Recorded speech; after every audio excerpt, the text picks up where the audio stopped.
ఇచ్చిన మాట సంగతి మర్చిపోతాడు. మరుసటి రోజు ఉదయం ఆ మనిషికి ఆ మాట గుర్తొచ్చి బయటకు వచ్చి చూస్తే అప్పటికి ఆ పేదవాడు చనిపోయి ఉంటాడు. అతని చేతిలో ఒక ఉత్తరం ఉంటుంది. అది తీసుకుంటే దాంట్లో ఇలా రాసి ఉంటుంది: అయ్యా, నా శరీరం చలిలో ఉన్నా ఆ చలికి అలవాటు పడిపోయి ఉంది, బతికున్నా నేను అప్పుడు. కానీ మీరు కలిగించిన ఒక ఆశ వల్ల, మీరు చెయ్యలేనటువంటి ఒక మాటను మీరు చెప్పడం వల్ల, ఆ ఆశతో నా శరీరం ఆ చలికి తట్టుకునే శక్తిని కోల్పోయి అలా చచ్చిపోయి ఉన్నాను.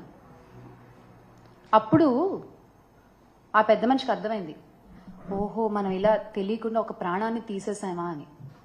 ఇక్కడ ఆ మాట ఇచ్చిన పెద్ద మనిషి ఎవరు అని నేను అడగట్లా, ఆ పేదవాడు ఎవడు అని కూడా నేను అడగట్లా.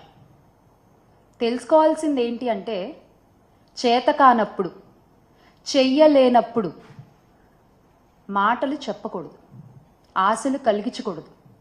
వీటినే అచ్చ తెలుగు భాషలో చెప్పాలంటే శుష్క వాగ్దానాలు అంటారనమాట. ఇప్పుడు ఈ ప్రస్తావన ఎందుకు తీసుకొస్తున్నాను అంటే, చంద్రబాబు నాయుడు గారు మా అక్క చెల్లెమ్మలని, మా మహిళలని మరోసారి నమ్మించి మోసం చేశారు.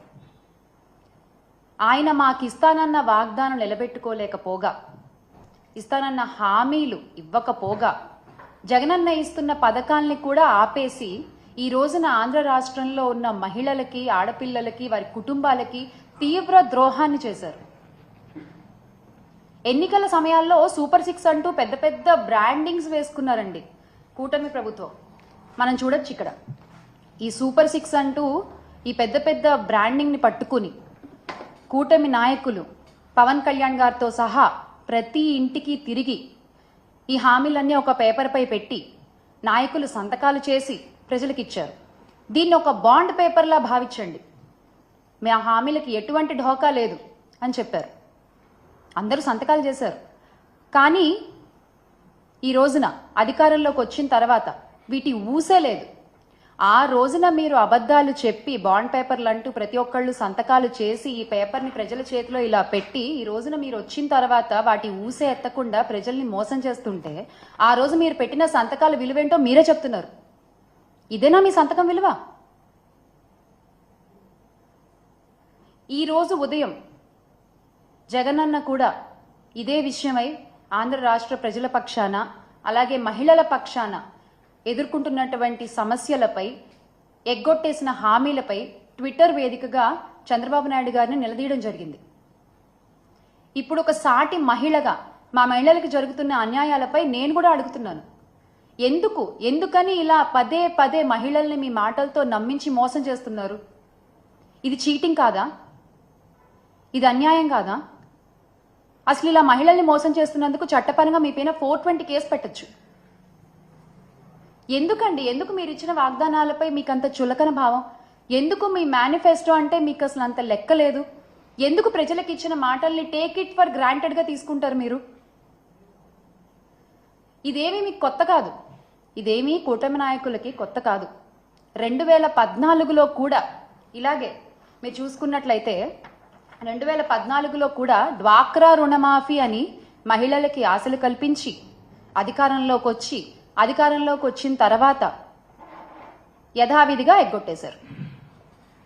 ఇక్కడ మనం చూడండి, చంద్రబాబు నాయుడు గారు ఉన్నారు, పవన్ కళ్యాణ్ గారు ఉన్నారు, మోదీ గారు ఉన్నారు. మీరు చెప్పిన మాటలకి విలువ లేదు, మీరు ఇచ్చిన హామీలకి విలువ లేదు, మీరు చేసిన సంతకానికి విలువ లేదు. అంటే పోన్లే, పాపం మహిళలు పదే పదే నమ్ముతున్నారు మనల్ని, చాలా చులకనగా తీసుకోవచ్చు, చాలా తేలిగ్గా మోసం చేసేయచ్చు అనుకుంటున్నారా మీరు? ఈ రోజున మీ మాటల్ని మళ్ళీ మళ్ళీ నమ్మి మోసపోయే మహిళలు ఎవరూ లేరు. ఖచ్చితంగా ప్రతి మహిళ ఈరోజు మిమ్మల్ని గద్దె దించే ప్రయత్నం చేస్తున్నారు. మీరు ఆ విషయం గ్రహించాలి.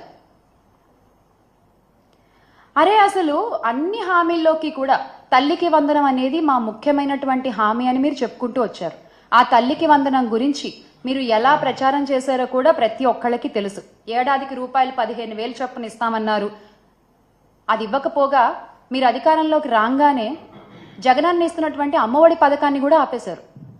గత 7-8 నెలలుగా పిల్లలు, తల్లులు మీరు ఇస్తానన్న ఆ తల్లికి వందనం హామీ కోసం ఎదురు చూస్తూనే ఉన్నారు.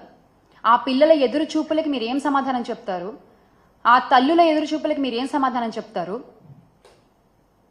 వాళ్ళ భవిష్యత్తుకు మీరేమి సమాధానం చూపిస్తారు? మేము ప్రశ్నిస్తున్నాం ఈ రోజున రాష్ట్రంలో ప్రతి ఒక్కళ్ళు జగన్మోహన్ రెడ్డి గారు ఉండి ఉంటే అనేటువంటి ప్రశ్నని వాళ్ళు వేసుకుంటున్నారు. ఖచ్చితంగా దానికి తగ్గ సమాధానాన్ని త్వరలోనే మీకు చూపిస్తారు. అసలు ఏ రకంగా ప్రచారం చేశారండి మీరు? ఇంటింటికి తిరిగి ఎంతమంది పిల్లలు ఉంటే ప్రతి ఒక్కళ్ళకి నీకు 15,000, నీకు 15,000, నీకు 15,000, ఒకళ్ళుంటే 15,000, ఇద్దరుంటే 30,000, ముగ్గురుంటే 45,000, నలుగురుంటే 60,000, ఇలా చెప్పుకుంటూ పోయారు కదా.